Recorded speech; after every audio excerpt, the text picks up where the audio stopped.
pela tua mensagem por aqui, né?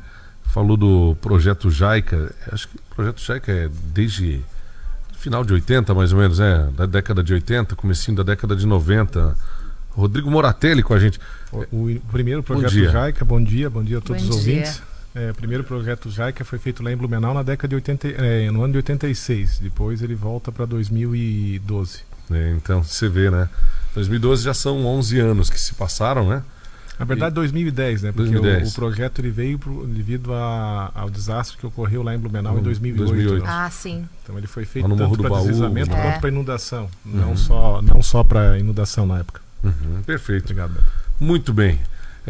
Não sei como é que você já está por aí. Já está preparado? Está tudo certo? Pode ser? Recebendo o Beto também no estúdio e o Rodrigo Moratelli para bater um papo com a gente. Ele deu uma entrevista excelente pra gente, né, Beto? Antes de ontem? Foi a noite de sábado, eu acho. E depois, primeiro, e depois repetimos.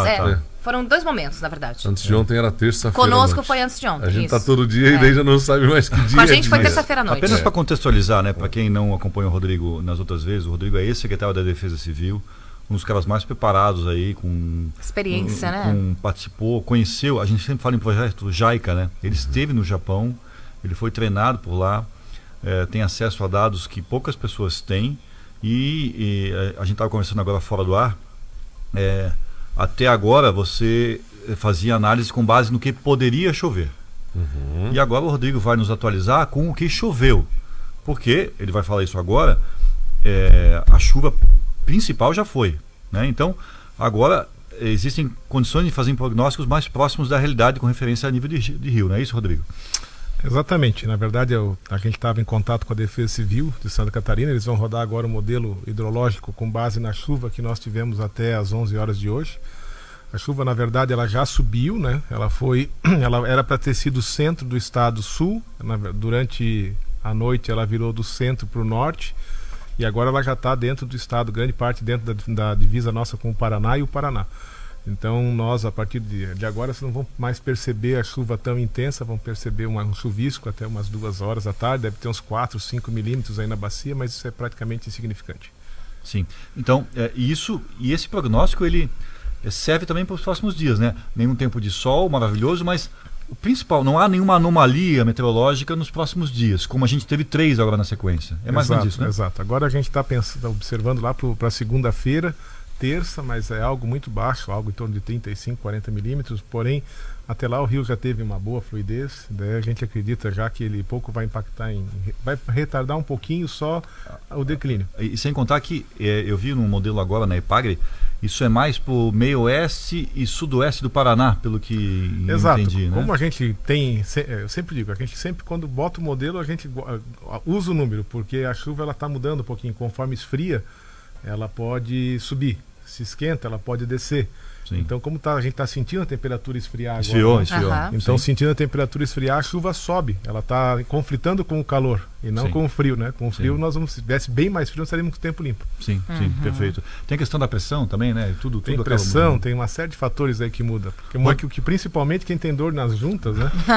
Quando tem pressão, começa a sentir dor nas juntas. Os mais antigos diziam que ia chover porque estava sentindo dor na articulação, e é verdade, a pressão atmosférica baixa, a pessoa sente dor mesmo.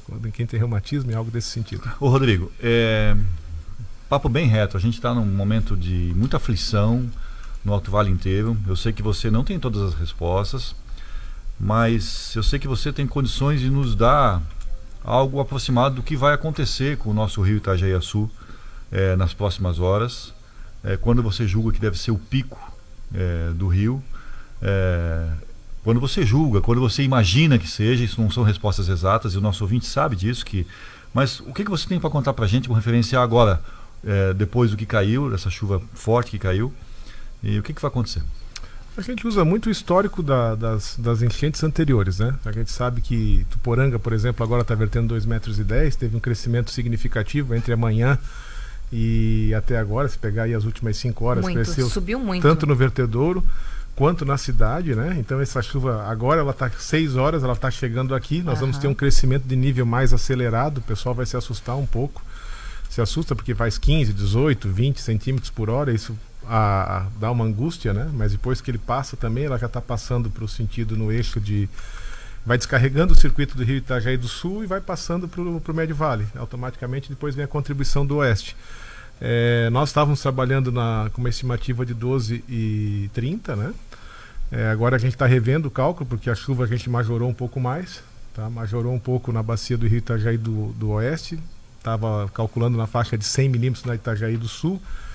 Itajaí do Sul, ela deu uma precipitação nas últimas 24 horas aqui, mais ou menos em torno de 82, 84 milímetros, então tem que descontar esse número, né?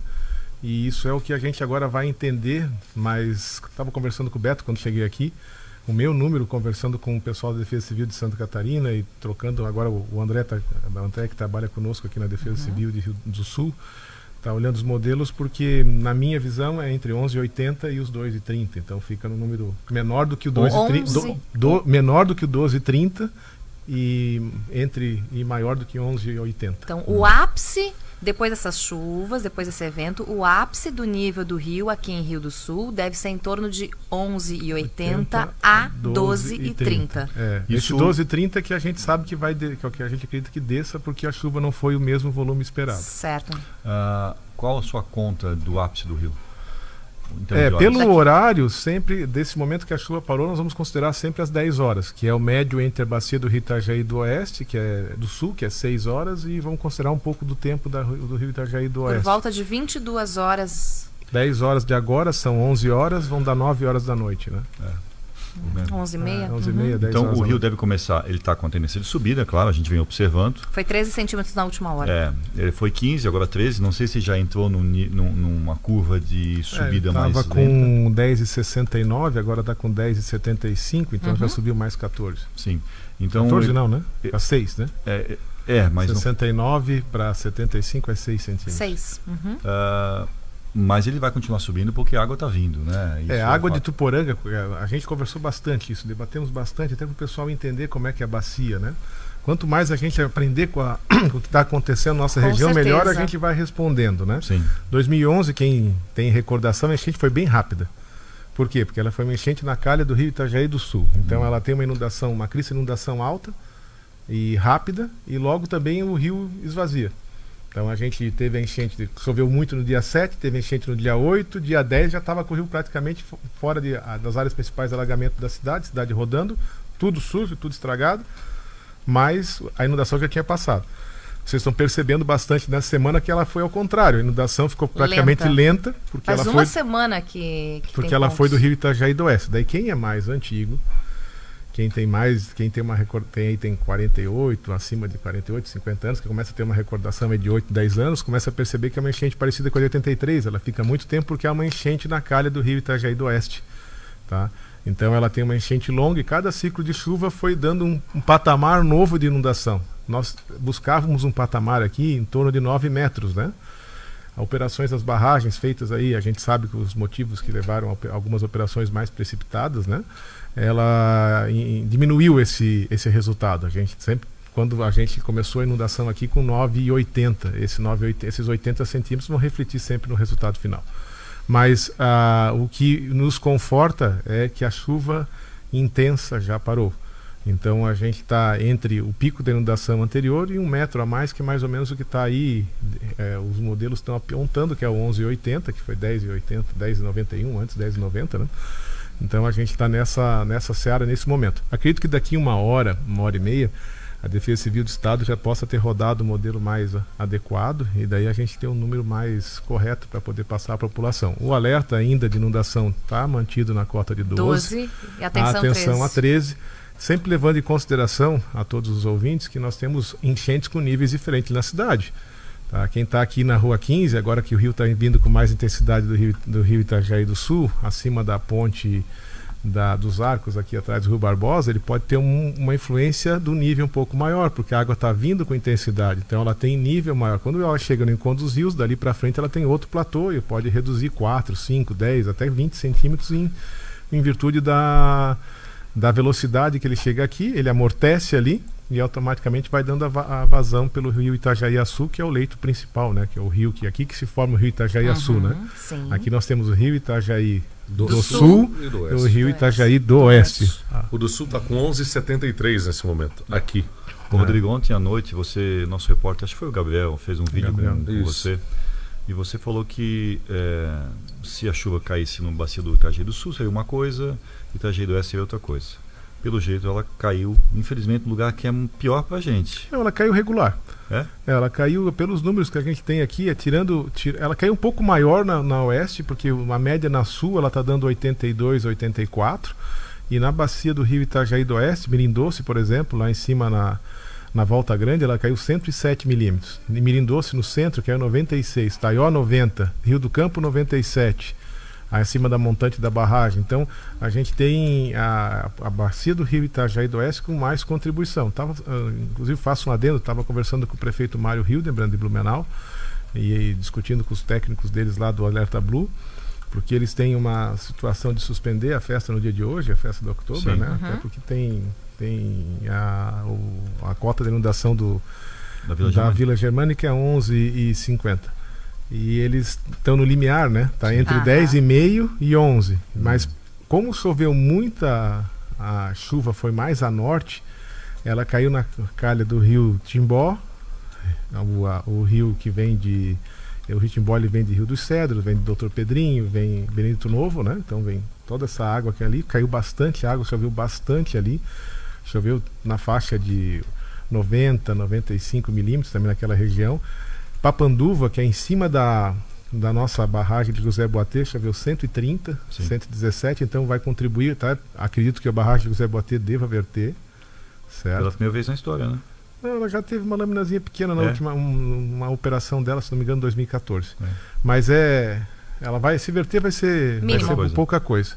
Mas vamos ver o que essa contribuição tem. Ela estava com 70%, ela tinha o mesmo volume da barragem de Tuporanga para ser preenchida. Então, para vocês entenderem o volume de água. Ela é muito maior, né? Ô, Rodrigo, o que você tem a falar para a nossa audiência de Rio do Oeste? Rio do Oeste, na verdade, a gente vai ter uma inundação, ela vai levantar um nível agora considerável, assim que eu digo considerável, não, ela vai se manter num crescimento, certo? Deixa eu ver como é que está a última hora de Rio do Oeste. Nesse aqui. momento, 10h57 às 11 horas. E subiu 1 centímetro. Vinha subindo 2 e 1. O que a gente tem que lembrar daquela bacia ali? Essa bacia ela já está bem alta, certo? Eu tive ontem com os técnicos da Defesa Civil e da Eletrosul nas duas barragens, de Tuporanga e Taió, e a gente sobrevoou ali a área de inundação. Nós colocarmos aqui 80 milímetros aqui em Tuporanga e botar 80 milímetros lá pela altura que está e pelas áreas que estão atingidas, a cota de inundação ela vai aumentar dentro do número que a gente está pensando ali em torno de 1 metro e pouco naquela região, e vai se manter por muito tempo, porque ela vai ter que desafogar aqui em Rio do Sul para poder descer. Então, Rio do Oeste e Taió, essa região ele tem uma enchente ainda mais longa, tem mais, na minha concepção, mais uma semana de enchente pela frente até esse sistema carregar de novo e depois evoluir para esvaziar o sistema que está lá do rio Itajaí do Oeste. O que você... Calcula 1 metro a mais. O que você... 1 metro a mais do que agora. Então, mas eu não posso precisar isso porque o meu cálculo está mais voltado, pessoal, está mais voltado a... Como foi um pedido do prefeito José Tomé aqui que a gente ficasse assessorando o município nessa parte. A gente se voltou os cálculos mais para Rio do Sul. Sem dúvida, então, mas não tem mais a função de secretário estadual, não sabia os números de todos. Né? Sem dúvida. Não, você está aqui como voluntário. A gente sabe disso, mas voltando para Rio do Sul, você descarta não chegar a 11,5, assim? Acha que é possível chegar apenas, entre aspas, a 11,5, um pouco abaixo disso? Ou as cartas já estão na mesa e não tem mais o que fazer, é só esperar? Não tem mais blefe, né? Tá com 11,76 para 10,76 para 11,5, nós teríamos só 80 centímetros, 74 centímetros para ganhar. A água de Poranga vai chegar depois do meio-dia. Então, eu acho muito improvável que 11,5 seja um número que vá galgar. Você acha mais próximo de 11,80? Mais próximo, entre 11,80 e 12. Gente, o número é 12, né? Tá, eu não posso precisar isso com a informação ainda, mas ele está mais pelo tempo da chuva, pela saída da chuva da calha do rio Itajaí do Sul, acho que deve, pelos históricos nossos, não vem me colocar na posição de tudólogo, né? A gente sabe que na enchente todos sabem de tudo e poucos entendem do que realmente a gente precisa divulgar, né? Tem que ter muito cuidado no falar, porque leva as pessoas a sentir um sentimento de impotência frente à situação que estão vivendo, mas históricos, volume de chuva, índice de crescimento do nível do rio, Claro. quando o rio chega próximo ao Rio do Sul, nos levam a esse número, Ok. de 12 metros. Você participou dessa reunião do GRAC de hoje mais cedo? Eu participei e passei a noite na Defesa Civil, né? Passamos a noite lá, certo. evoluindo a chuva, porque tinha uma preocupação muito grande, onde quando encerrou a reunião do GRAC das 18, a gente deixou ela em confirmação extraoficial que ela podia ser retomada na madrugada, entendeu? Então, se a chuva fosse mais a barragem do Sul, nós íamos chamar o GRAC emergencial. Porque daí nós temos que debater a questão de mudança de cota. Sim. Claro. Então isso não foi necessário, porque a chuva tomou um comportamento um pouco diferente e não estava com a evolução para chegar hoje a 100 milímetros. Pode ver que a gente está falando de números inferiores a 100 milímetros da nossa bacia. Então nos deu uma flexibilidade de não precisar chamar o GRAC e foi realizada a reunião só pela manhã, então a gente permaneceu na Defesa Civil. Pensando no que vem pela frente, em que a gente teve, se não me engano, 48 horas sem chuva e o rio baixou um pouco mais de um metro. Não, um pouco mais de um metro, 10,91 para 9,70 e pouco, né? Eu acho um metro, mais ou menos. O que eu tô pensando, eu queria saber se você concorda com o meu raciocínio, de que a vida vai começar a voltar dentro da normalidade no final de semana que vem aqui. É difícil essa pergunta, e mais difícil ainda é a resposta, né? Mas baixa devagar. Nós vamos ter uma semana de restabelecimento, como a gente chama na Defesa Civil, né? Uma semana para a gente limpar a cidade, para a gente aguardar as margens mais baixas, a água ir saindo e a gente retomando. Nós vamos ter... o município ele tem várias, vamos considerar assim, a cada nível ele libera várias operações, né? Tu deixa a centralidade dele operacional. Então isso já dá uma outra conotação ao município. Você deixa as vias, que é a 470 operacional. Então nós temos a via da 470 nesse momento, deve estar daqui a pouco interrompida a linha agronômica. Sim. Várias interrupções. Então, além de queda de deslizamento, que depois mais à frente queda de barreiras que a gente vai citar, que é o maior risco que nós temos agora é deslizamento, porque o solo está bem carregado. E como a gente tem ocorrências bastante, né? Muitas. em toda a região, muitas. Isso daí é desinclinação de poste, cai uma árvore, tira energia, então começa a ter as ocorrências pontuais. Então, quando esse rio ele volta ali a calha de 9 metros, 9 metros e 50, a gente já começa a ter a funcionalidade, né? Então, aí a água vai baixando, as coisas vão se retomando, óbvio. É sempre um transtorno, mas após a baixar de 7 metros e 50, que praticamente só tem uma ou duas zonas do município que são críticas. Isso a gente, pelo o volume, né? De água que a gente tem, isso vai acontecer lá por quarta, quinta-feira, não consegue fazer antes. Quarta ou quinta-feira da semana que vem. Até porque tem as barragens vertendo, que vão estar contribuindo, certamente a Defesa Civil não deve operar barragens com muita antecedência, porque não tem chuva significativa, até para o circuito baixar um pouco mais para poder depois operar a barragem. E você acha que, pelo aquele nosso papo de umas noites aí, que eu já nem lembro mais quando foi, você acha que vão se abrir comportas as barragens para preservação, de acordo com aquele protocolo do barramento no Brasil? Nós conversamos ontem com o engenheiro Rubens, o engenheiro Rogério, que é da Eletrosul, que veio inspecionar tanto a barragem de Tuporanga quanto a barragem de Itaió. E andamos dentro da barragem de Itaió. A barragem de Tuporanga a gente não conseguiu entrar porque o túnel ele estava com 50, metade da altura dele com água, né? Que é onde vaza lá na C4. E conversando e depois sobrevoando, eles até para contribuir com a Defesa Civil. O Rubens é um técnico que entrou na Defesa Civil agora em 20 de setembro, ele é oriundo da Secretaria de Planejamento e antes do DEINFRA. Ele entendeu bastante, até para discutir com o pessoal, a nossa bacia, né? A nossa bacia é uma bacia de água rápida, bacia de água lenta. Não adianta você acelerar o processo de esvaziamento se você não tem chuva numa bacia de água rápida, que você vai contribuir no afogamento da bacia de água lenta. Então, isso acredito eu que vai auxiliar bastante na operação. e vai dar uma segurança para a população de conseguir reverter o quadro de reservatórios cheios no menor tempo possível. Até se estuda a possibilidade de se descer nessa fluidez daqui a pouco, de abrir os canais extravasores para poder acelerar. Mas pergunto aos senhores, se não tem chuva indicada, não precisa abrir. Sim. As pessoas têm que entender, porque não funciona, porque isso não funciona, mas não precisa abrir. Tá? Se você não tem chuva nos próximos dias, deixa o nível reduzir um pouco para as pessoas retomar. Você faz isso, você deixa cidades como o Rio do Oeste com áreas mais baixas, que são necessárias à função do dia a dia da cidade, ainda com água. Então tem que ter raciocínio. Quando a gente opera esse sistema de barramento, ele está para proteger a vida das pessoas, proteger o patrimônio, proteger o ir e vir nas cidades. Se ele é para isso, ele é tanto na reservação quanto no momento que ele é esvaziado, ele também tem que proteger. Se você não tem indicação, por isso tem o radar, por isso que tem imagens de satélite, por isso que tem modelagens, e por isso que a gente tem que pedir e cobrar dos órgãos como a Defesa Civil um serviço de excelência. Claro. E não um serviço que a gente nos coloque em dúvida, né? A gente interagir com as comunidades locais. Os representantes das comunidades locais são os prefeitos. Nós conversamos ontem bastante com o Coronel Graff, que é o adjunto da Defesa Civil, pedindo que retome esse diálogo com os prefeitos do fechamento da barragem, porque você evita situações como a gente viu lá do prefeito de Itaió, que é um desespero, que a pessoa se sente impotente frente a diversas situações, e ele é tomado da decisão dele de tentar alguma alternativa. Então, se foi certo ou foi errado, a gente não vai questionar, não se deve falar daquilo que já foi feito. Mas principalmente da operação assistida com os técnicos e as equipes daqui, porque fica mais fácil. Não existe, em nenhum momento de crise, uma certeza única. Sempre existem variáveis, né?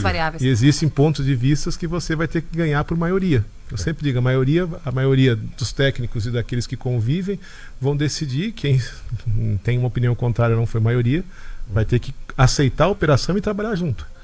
E a gente falou ontem, inclusive na reunião, no pós-reunião do GRAC, se comentou na coletiva que se estudava uma coisa e todo mundo foi meio que pego de surpresa, com barragens abertas, com portas e água chegando a mais. Muda o planejamento. Muda o planejamento, porque assim, a gente estava trabalhando com a barragem do Poranga fechada. A pressão do prefeito de Itaió no estado fez com que as duas barragens fossem abertas simultaneamente.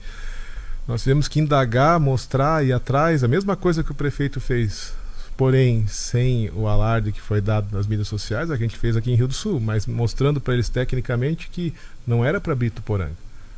Nós não temos uma enchente em Ituporanga, tanto que a gente sobrevoou, o rio estava na calha. Então, por que isso? Qual o motivo?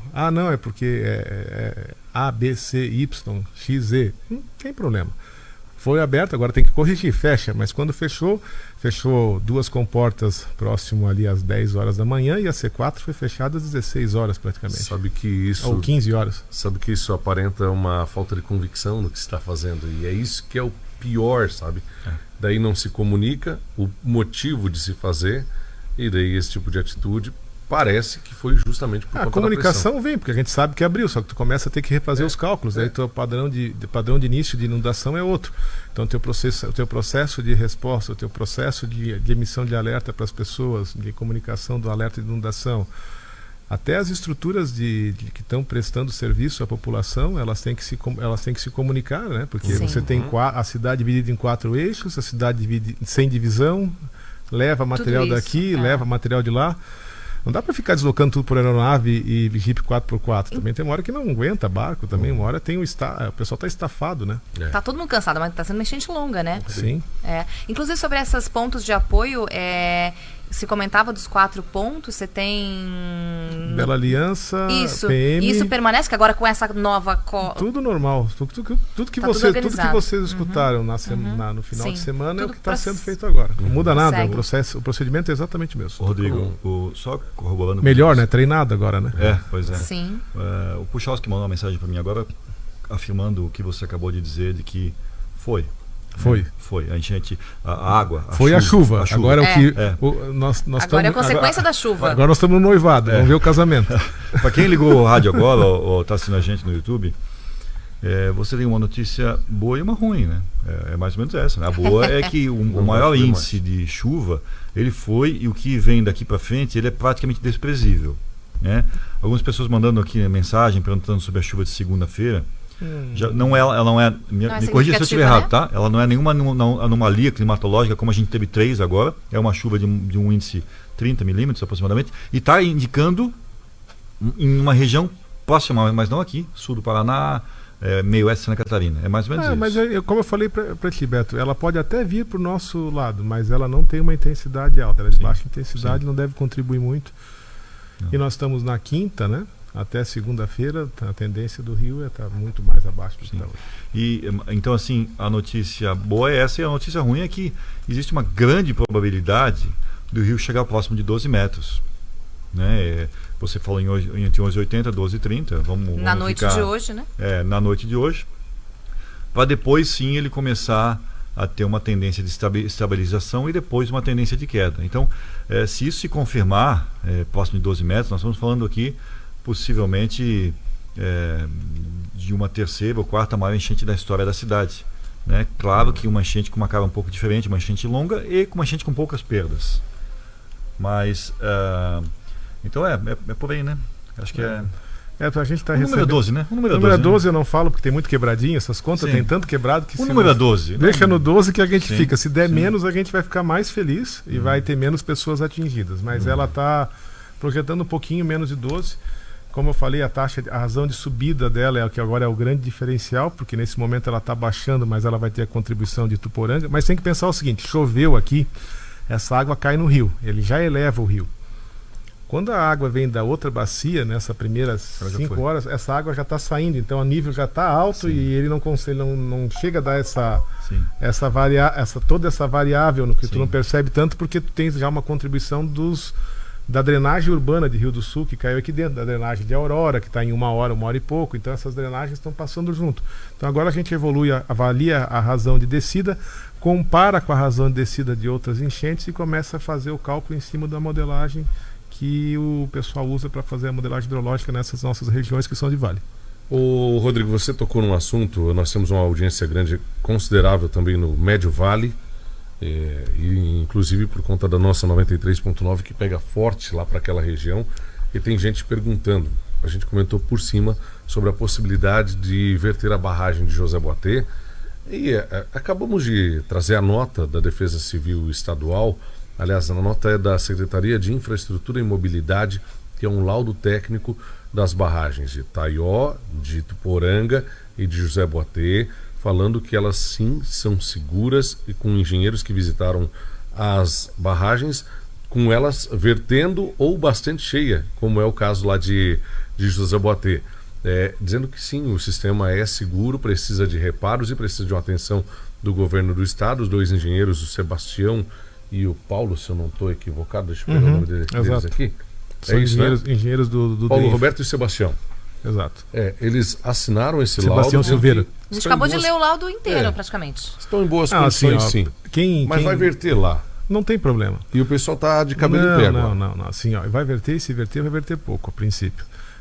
O vertedouro de José Boatê, ele foi concluído até a ponte, certo? Dali para frente é a rampa do vertedouro, que o pessoal chama de canal extravasor, né? Não está concluído. Que ali foi onde a obra em 1992 parou, né? Ela tinha que fazer a descida até encaixar com o rio. Quem foi a Ituporanga vê que tem a ponte, depois do vertedouro tem uma rampa até lá embaixo. Então tem que construir essa rampa até chegar no leito do rio, onde encontra a água das comportas e a água do canal de vazão contínua, que é a barragem de José Boatê, tem 2 comportas que você opera e um canal que tem 5 comportas similares à de Ituporanga, que não tem 5 canais similares às comportas de Ituporanga, que não tem comporta de fica vazando continuamente. O rio tem muito mais água do que o nosso aqui. E então não precisam ter esse medo que esse extravasamento pelo canal vai gerar algum risco à barragem, até porque todo aquele solo embaixo ali praticamente tudo pedra. Tá, onde é que está o leito que vai sair a água? O que acontece é que ela vai sair desordenada, ela pode ter um deslizamentozinho pequeno na barranca do rio, pode dar uma corrosão da outra margem posterior. Tá? Então são coisas até interessantes para a própria Defesa Civil, que tem um projeto para fazer a licitação, analisar se teve com o técnico, com o pessoal que vai executar a obra, quando for contratada, se tem que fazer algum ajuste ou algo desse gênero. Uhum. E no impacto do nível do rio lá, ainda é precoce falar, mas vai impactar um pouquinho. Mas o impacto é positivo, né? A barragem está retendo sem vazar, né? Quando verter, a crista da inundação já passou. Então, mesmo vertendo, o impacto é positivo porque ela represou água, né? Sobre as pessoas, muitas pessoas me perguntam assim, fundamentalmente as de Rio do Sul, o que José Boatê tem a ver com o Rio do Sul? Não tem nada a ver porque está a José de Rio do Sul. Porém, eu queria ver se o meu raciocínio está certo. Se José Boatê tivesse sido fechado antes, a gente poderia ter pensado, ou seja, proteger Blumenau, que é importante, é para isso que ela serve, as cidades que estão a jusante dela. A gente poderia ter manobrado melhor as nossas barragens aqui para ter um nível mais baixo, porque a gente teve, vamos lá, uma anomalia climatológica numa quarta-feira, depois foi sábado e domingo, e agora é uma quinta-feira, tá? Então, trabalhando em conjunto, fechando lá, podendo abrir um pouco mais aqui para baixar um pouco, para o reservatório pudesse ter, sei lá, 15%, 10% de capacidade de contenção ainda, coisa que não aconteceu. Isso poderia funcionar, esse meu raciocínio, ou eu estou falando besteira? Nesse caso, nessa chuva que deu agora, pouco iria fazer mudança, porque a chuva foi mais nas calhas aqui de cima e menos na calha da região de Blumenau do Médio Vale. Então, isso aí é perceptível. Assim, ó, a gente não está com uma enchente em Brusque, por exemplo. Por que não tem? Porque não choveu no Médio Vale. A gente não está com uma enchente em Major Gersino, na região de São João Batista, teve água rápida, né? Nova Trento, ali que tem água rápida, depois já o rio Tijucas, ele já amortiza e daí tecnicamente já vai seguindo a água. Eu tive quinta-feira passada, eu tive em São João Batista, o rio Tijucas estava lá embaixo, o nosso estava aqui em cima, então tecnicamente você não tem uma enchente lá. Você também não está tendo uma enchente em Jaraguá do Sul, não está tendo uma enchente em Guaramirim, então isso está mostrando para nós que não tem uma enchente no Médio Vale. Eu quero que vocês entendam olhando o parâmetro das bacias que são vizinhas nossas, né? Então essa é uma enchente no Alto Vale. A barragem de José Boatê, operada ou não, o que ela ia ela ia acontecer? Ela está reduzindo a cota do rio em Blumenau, está com 7,88, quando eu falei com o prefeito Mário era 10 horas da manhã, por isso que eu atrasei um pouquinho antes. Perdoado, né? Ela fez o efeito dela para Blumenau. Ela não teria nessa operação nossa, nesse momento, nenhuma mudança na operação. Tá, mas nessa chuva de hoje? Numa chuva em que a bacia toda é complementada, daí você tem, reservando a água de José Boatê antes, você diminui a vazão que dá água do rio Ercílio em Blumenau, e você pode atrasar um pouco a operação de das barragens do Alto Vale, mas aí você tem que entender também qual a chuva está levando em consideração. Por exemplo, Taió, uma chuva muito forte em Taió, que tem as águas do rio Salete, do rio Taió, entrando em Taió com muita velocidade, em volume muito alto, você é obrigado a fechar a barragem para você não ter o terceiro canal influindo em Taió, que depois vai gerar em Rio do Oeste, ainda nem chegou a enchente em Rio do Sul. Você tem aqui em Ituporanga a água do rio Perimbó, rio Gabiroba, mais a água do rio Itajaí do Sul. Se você tem uma pancada muito forte dentro do sistema que já está carregado, você vai ter que obrigatoriamente fechar a barragem para não ter enchente no centro de Ituporanga. Então elas têm uma função que você analisa cada situação dependendo da chuva, mas entendendo o raciocínio do Beto, se fosse uma chuva regular que não tivesse muitas variações, você teria um acionamento de José Boatê adiantado e um acionamento de Ituporanga e Taió mais retardado. Perfeito. Todas, só um pouquinho, Alex, por favor. As três são projetos JAICA ou estou falando besteira? Não, as três barragens elas são projetos de 1952, Ministério do Interior. Iniciaram as obras em 1969, as duas barragens aqui de cima, a barragem de Ituporanga e de Taió, e foram concluídas em 1976. E a barragem de José Boatê, ela começou um pouco depois, se não me engano, em 74, e ela foi paralisada a obra, depois voltou a obra e ela terminou sem concluir o canal em 92. Em 1992, com a extinção do antigo órgão que se chamava DNOS no governo do Fernando Collor de Mello. A sobrelevação das barragens, elas foram feitas no limite possível. A gente começa a ouvir comentários, podia ter feito mais. Aumentou a capacidade em 20% aproximadamente de cada reservatório, é mais ou menos isso? Exato, aumentou em 20%. A barragem de Tuporanga ela foi elevada em 2 metros o vertedouro, a barragem de Taió 2,30 e mais a Taió ainda teve a elevação do barramento, né? O barramento dela, por ter levantado os 2,30, foi levantado também o barramento dela. Barramento é aquela parte que a gente olha da barragem que não está no lado do vertedouro, para quem olha ela, né? Tem uma parte hoje, se olhar, tem uma parte mais escura, que o concreto é mais antigo embaixo, e uma parte nova, que é a parte de cima. Para que você tenha um vertimento lá de 4,30 metros, que é o limite, né? Na verdade, o limite de vertimento lá é 2,30.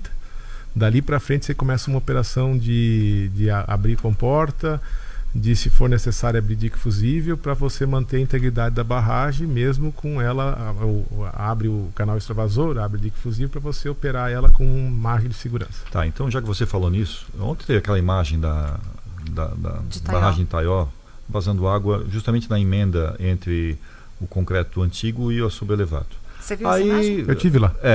Aí eu queria justamente muito perguntar mais isso. do que eu vi, eu fui dentro da barragem. Tá, então tá. Então por isso que você é legal falar contigo. Aí a gente conseguiu uma informação que precisa ser verificada, de que o engenheiro que assinou a RT, me parece que é um tal de engenheiro Washington, não sei se procede isso. Não, a RT do acompanhamento de obra, ela foi feita pela empresa Salver. O Washington era o engenheiro da empresa Salver quando da execução. O projeto foi feito pela empresa Sanetal de Florianópolis. O acompanhamento da execução da obra foi pelo engenheiro Sebastião Silveira, que assina esse laudo que você citou antes, mais o engenheiro Leonel Delmiro Fernandes. A barragem foi fiscalizada pela CGU durante a fiscalização da obra, pela área técnica da CGU 2 vezes. E inclusive, às vezes a gente tinha, são poucas obras desse tipo no Brasil, né? Então, a gente teve muita visita de técnicos, né? Técnicos do CREA, engenheiro de barragem. Então, assim, primeiro, aquela patologia que tem ali, antes que a gente fale um pouquinho, aquela patologia, você tem uma barragem que está seca a vida inteira. Então você só vai encontrar anomalia em barragem quando ela tem água. Você só vai ter danificação, a barragem danificada quando ela é ativa. Igual um telhado quando chove que você vê. O que você tem ali? Você tinha um barramento, você construiu um U de concreto em cima dele. A água, o que ela está? Está passando por dentro desse U de concreto, saindo aqui, saindo ela está cheia há uma semana, né? Então a água, quem constrói sabe que a água ela entra num lugar e sai em outro, bem difícil de tu localizar. Então ela entra por um ponto, vai passando entre as camadas da concretagem, por mais que você faça a limpeza com ácido, faça toda a preparação para você engastar uma estrutura na outra, né? Tem perfuração para a parte de aço e armadura que fica fixa. Então essa água ela já tem o ponto de saída, né? Então agora se faz uma injeção nessa anomalia, uma injeção com eles até falaram, eu não sou técnico, tá? Eu estava escutando, eu sou mais bicudo, né? Uma injeção que é o tipo de um polímero que eles botam dentro desse local para que ele feche os poros do concreto e venham a fazer a vedação, né? Se vocês entrarem dentro das casas de máquina onde ficam as comportas, nós também temos pontos de entrada de fissura da água dentro da barragem, mas esses pontos de fissura são pontos controlados, tanto que a barragem tem canal de drenagem dentro dela, porque isso, quando opera, ela tem locais que o concreto a gente não consegue prever por não estar ela 100% cheia num período de 6 meses, 8 meses, para a gente conseguir identificar os pontos de vazamento e fazer as correções. Isso, pessoal, principalmente aqueles que moram abaixo da barragem, isso não é nenhum dano estrutural, tá? Isso são comportamentos normais que esses tipos de barramento têm. Nós não temos em Taió, por exemplo, a barragem toda de concreto, fixa na rocha, tá? Ela só tem 2 abas laterais que são de argila com pedra. A aba de quem olha a barragem de frente do lado direito não é o dique fusível, tem uma área que tem que ser sempre protegida para não galgar. Repete mais uma vez, o que é dique fusível? Dique fusível é o seguinte, é a parte no lado do barramento que é feita de terra. Se a barragem começa a verter por cima da barragem, ela tem um problema, ela pode sofrer o risco de tombar, ou de trincar, ou de sofrer uma avaria estrutural, e daí sim a gente tem um problema. Então você abre essa lateral, mas não é o lado direito, é no lado esquerdo, é o lado que tem o canal extravasor, para que a água procure um caminho para que ela possa sair tá? E automaticamente ela preserva o barramento íntegro, porque ele é fixo na rocha, ele não está apoiado, ele não está em apoio, como o pessoal citou, a barragem de José Boatê é o próximo Brumadinho, ou Bento Rodrigues, né? Sim, a gente ouviu muito disso. Não tem nada a ver, uma barragem de sedimento, ela é construída conforme vai se depositando sedimento, você vai botando camada de terra e vai botando sedimento atrás, camada de terra, sedimento atrás, tubo de drenagem, tá? Eu tive em Bento Rodrigues, eu fui ver onde é que era o desastre da Samarco na época. Então, assim, aquele duto vai saindo água, aqueles dutos que estavam lá, eles entupiram, eles foram fazer um trabalho de fazer novos dutos, mas demoraram muito, para fazer os dutos de drenagem. Nisso o que fez esse barramento, ficou mole, e daí um dia, determinada hora, determinado momento, aquilo lá veio a romper, não é romper, veio a sedimentar, né? Teve um deslizamento dentro de uma barragem desse rejeito, e automaticamente aquilo tudo é úmido dentro e veio fora, aquilo é que nem o lodo da enchente que está agora, quando a gente passa bem a mão embaixo, assim, aquele material leitoso, assim, aquilo demora para sair a água, para secar, então aquilo quando seca vira uma rocha. Mas enquanto estiver úmido, ele é então você confirma que isso ali foi fake news, comentários? Não tem nem, até porque se vocês pegarem isso. fotos antigas da construção de José Boatê, vocês percebem que ela é uma grande camada de rocha nas extremidades, pedra, marroada. No centro se coloca argila para fazer a vedação, né? Porque a terra vai ficar no meio e vai vedar os buracos da rocha. E com o passar das cheias, aquilo vai solidificando, compactando e depois não vaza mais. Mas na realidade o vídeo não foi fake news. Havia um vazamento. Não. O vazamento ele existe. Nós falamos de suposto vazamento. Não é nem o suposto. Ele tem o vazamento, é uma anomalia normal, tá? Nesse tipo de barramento. O ideal é que não exista, tá? Mas você, identificando ele, você tem as correções que você faz no barramento, que são manutenções que você faz para que isso não aconteça, porque qual o objetivo que a água não galgue o interior do concreto? Que ela não faça o quê? Enferruje o aço que está lá dentro. Então você tem que proteger a armadura, o concreto junto com a armadura que dá resistência, né? Então você tem que evitar a água dentro do concreto para que a armadura não seja corroída. Então é uma simples manutenção pós-cheias? Sim, até a gente estava conversando com o Rubens foi para a Defesa Civil no dia 20 de setembro e todo o propósito dele ter ido para lá já era esse problema que as barragens estavam enfrentando. Foi uma conversa até muito boa, eu gosto muito dele, porque ele já trabalhou em outras áreas do Estado, quando eu era secretário, um cara muito competente, muito correto, assim, tem um posicionamento muito seco, até para tu conseguir convencer ele de determinadas coisas. A gente estava tentando convencer ele da C4, a importância do fechamento. Ele disse, não, mas o manual da Sanetal diz que é para abrir outra. Eu disse, não, eles fizeram um manual estático. Daí a gente começou a dialogar, depois que a gente sobrevoou a bacia, ele entendeu. Até convencer ele demorou um tempo, mas é o que acontece. Esse é o processo correto. As pessoas às vezes precisam te embargar na conversa e tu tem que convencer ele até para tu saber se tu está correto ou não. E depois que os dois entram em consenso, é óbvio que o que vai ser decidido e a decisão será melhor, né? Então, acho que a gente está... Aí tem um acerto, está em boas mãos. Acho que a gente vai ter um resultado positivo, pelo menos na questão de manutenção e conservação das barragens. Essa é uma pauta do governo do Estado. Eu percebi isso junto ao governo federal, nessas visitas que teve o ministro do Valdez Góes, tá? O Valdez, eu já conhecia ele quando era presidente do Conselho Nacional de Gestores de Defesa Civil. Ele era governador do Amapá. Ele é um cara muito ágil, muito célere. E o governador, tanto o prefeito quanto o secretário nacional de Defesa Civil entenderam essa necessidade. Óbvio, não é uma obra da Secretaria Nacional de Defesa Civil. Isso, se tiver recurso, é dentro do Ministério da Desenvolvimento Regional, hoje em Integração Nacional, que vem pela Secretaria de Infraestrutura Hídrica. Então a gente eles devem evoluir para um resultado. Eu também falo como catarinense, né? Se a União demorar muito para isso, acho que o Estado tem capacidade financeira também para arcar com esses custos, que não são custos tão elevados. Ontem a gente até pautou valores, então não é nenhuma cifra extraordinária. A C4 em Tuporanga está fechada, mas o fato de ela ter sido fechada fez alagar um compartimento lá, é isso? Ela está com o túnel que tu entra dentro da barragem lá, praticamente deve estar agora com ela fechada, com a barragem cheia, 100% ele saindo água. Qual o risco disso? Vocês entenderem, né? Ontem a gente viu lá pedaços do remendo que tinha sido feito na C4, como se fosse um band-aid em cima do curativo, né? Então estava lá um pedaço do remendo. A comporta é de aço. comporta de aço, e o túnel que liga o duto de concreto à comporta e à saída, ele é de aço também. E esse duto que teve deve ter pego um pau lá dentro, furou, e depois foi feito o remendo. Esse remendo estava solto lá, então por isso que ele solto, que veio com a água, né? Então quer dizer que a pressão de água está bem intensa dentro. O risco não é a comporta romper, só entendam isso, não tem nada a ver, porque esse canal ele é feito para sair a água, tudo.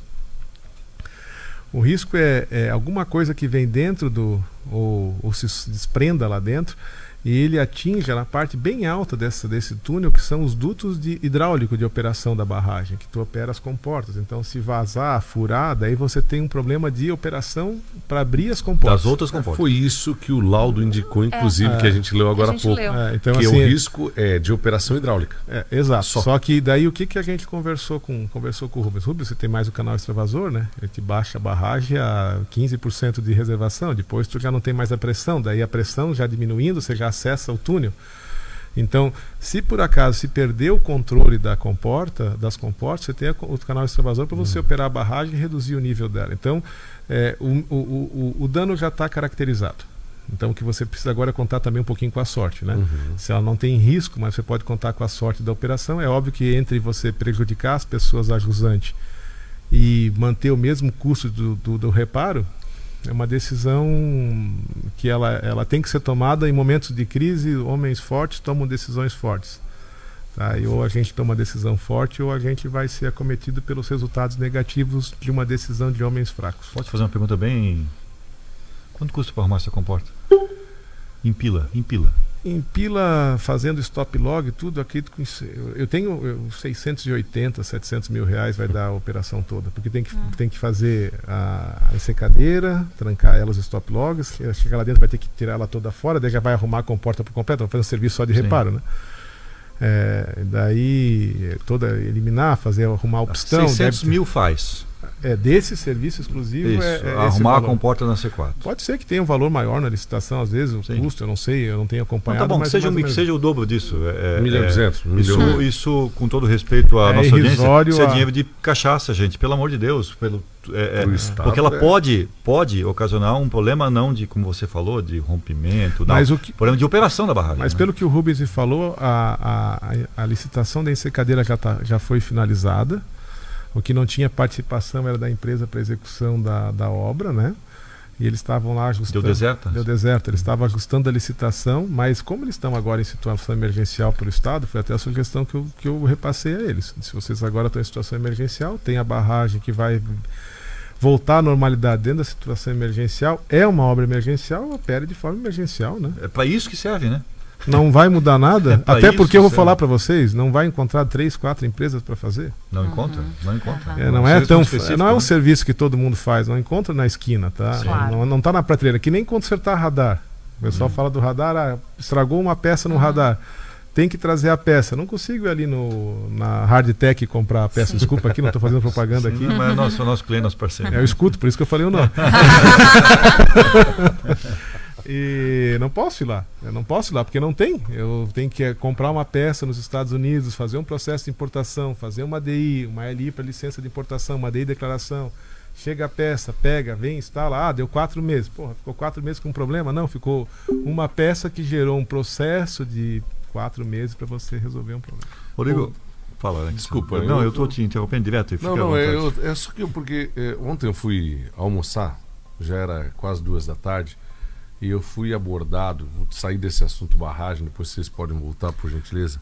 12 horas, o Rio 12,85 subiu 16 centímetros. 10,85, né? 10,85. Nós estamos, então, em vias de chegar ao nível que chegou na quarta-feira à noite. Exatamente. Exato. Falta 5 centímetros, né? Foi 10,90 o ápice, né, Rodrigo? 10,90. Então, ontem daí, sempre que tem esse tipo de evento, se fala em dragagem do rio. Uma dragagem do rio ia resolver, tira 4 metros aqui, tira não sei quantos metros lá, um canal extravasor, a pedra lá do Salto Pilão, canal extravasor, e eu recebi isso lá no YouTube agora também. Eu queria te ouvir a respeito disso. É possível? Resolve? Não sei se você consegue explicar, enquanto um ex-secretário de Defesa Civil. Eu já fiz audiência pública disso aqui. Mas a galera sempre toca nesse tema, nesse assunto. Eu acho que agora virou um assunto que nós temos que colocar na nossa pauta como prioridade. Daí eu vou pedir a todos que tenham força política, que tenham exatamente, que a gente acertou hoje pela manhã. O prefeito Mário está com... O Oktoberfest foi suspenso no dia de hoje, né? Porque praticamente hoje com a chuva também poucos vão.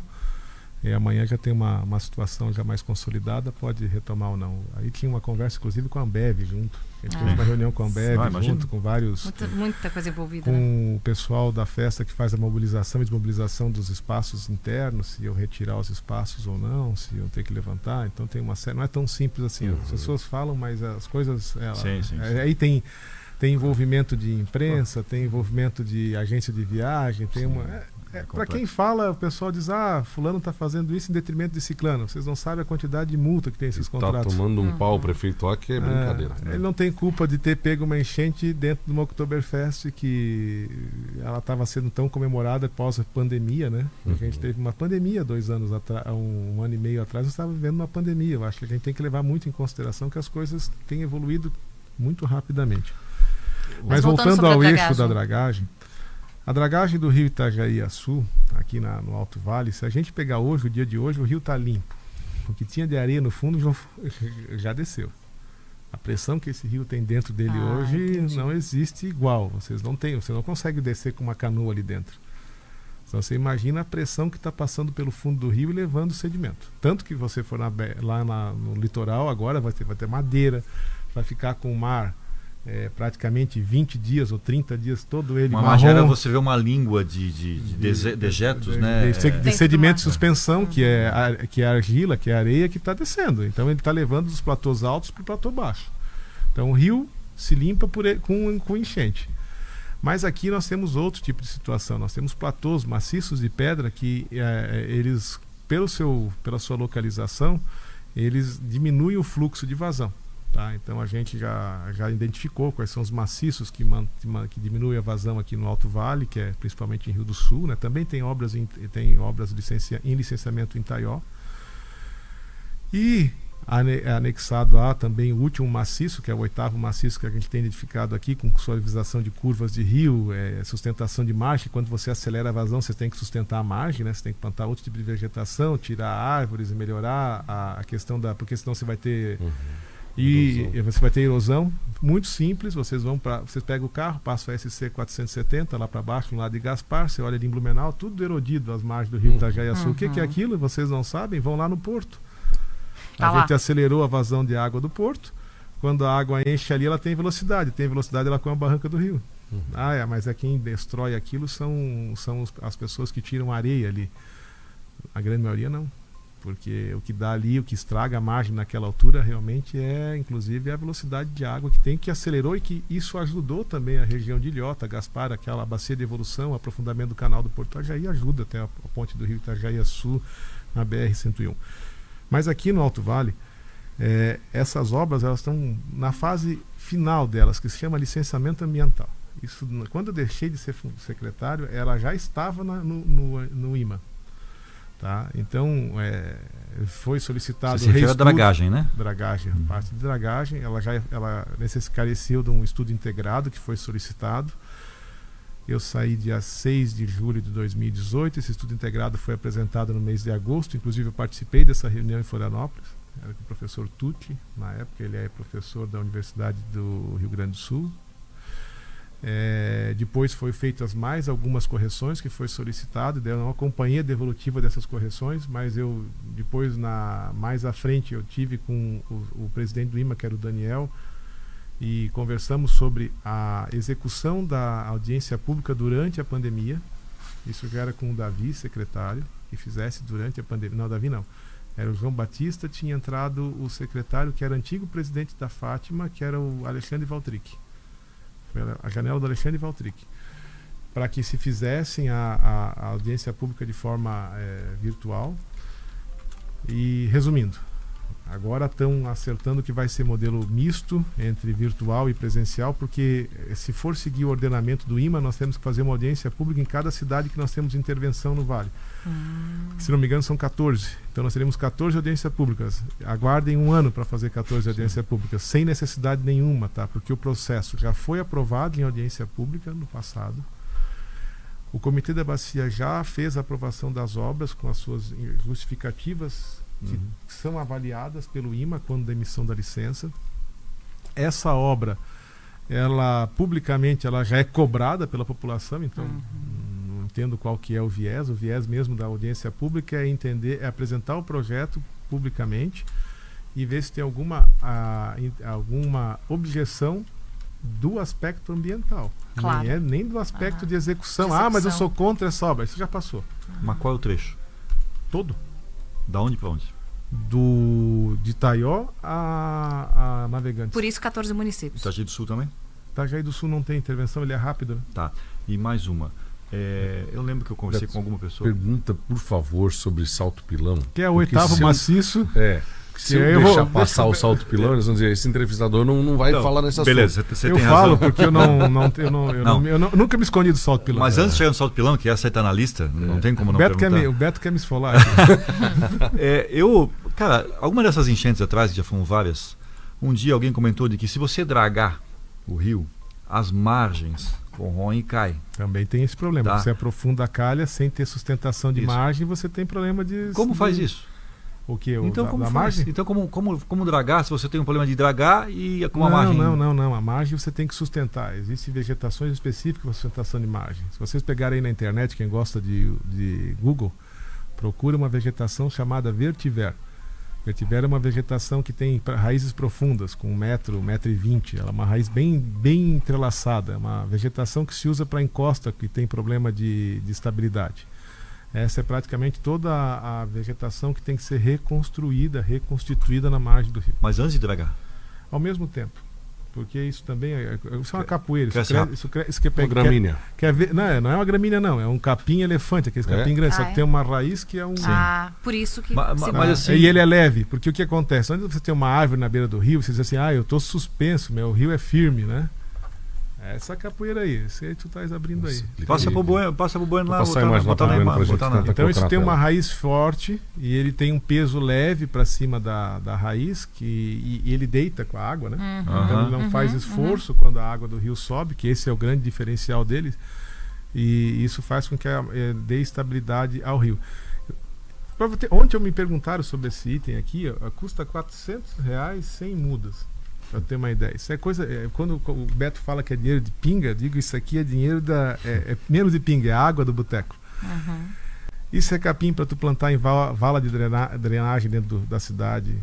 Não precisa esperar, às vezes, grandes coisas que estão se fazendo. O pessoal espera que venham grandes mobilizações do além. Tem coisas que a gente tem que fazer nós mesmos aqui no município. A gente tem que rever, olhar as valas.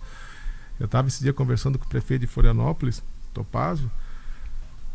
Ações que o Topázio fez lá, ações difíceis que ensejaram inclusive ordens judiciais embargando obra, mas para retificar a vala dentro de uma área ambiental que é o Maciambu, você está com o prefeito recebendo 4 processos porque foi lá limpar uma vala que não deu enchente no Rio Tavares durante essa chuvarada. Não dá para entender, tem coisas que tem que facilitar, não é facilitar. Vamos parar de arrumar confusão e procurar a solução? Sim. Mas é a nossa parte, né? Desde fica lixo, difícil, entendeu? Tudo. Lixo agora aqui, a água está descendo. Gente, vamos ter um pouco de consciência, não vamos jogar tudo dentro da vala de drenagem, porque vai assorear o rio de novo. Mas, o Rodrigo, beleza, repito, o Rodrigo está fora do estado, você não tem a caneta na mão nesse momento. Você não tem eu tenho a língua, né? Tem língua, isso, tem conhecimento, boa. Mas, o que você acha em termos de beleza? Em quanto tempo falta o IMA? Eu sei que às vezes o IMA demora tanto... O IMA para mim hoje falta só executar a audiência pública, que ela tem um procedimento seguinte, você tem que publicar os projetos 45 dias para conhecimento público, já são conhecidos, mas isso é um regulamento que é de ordem ambiental.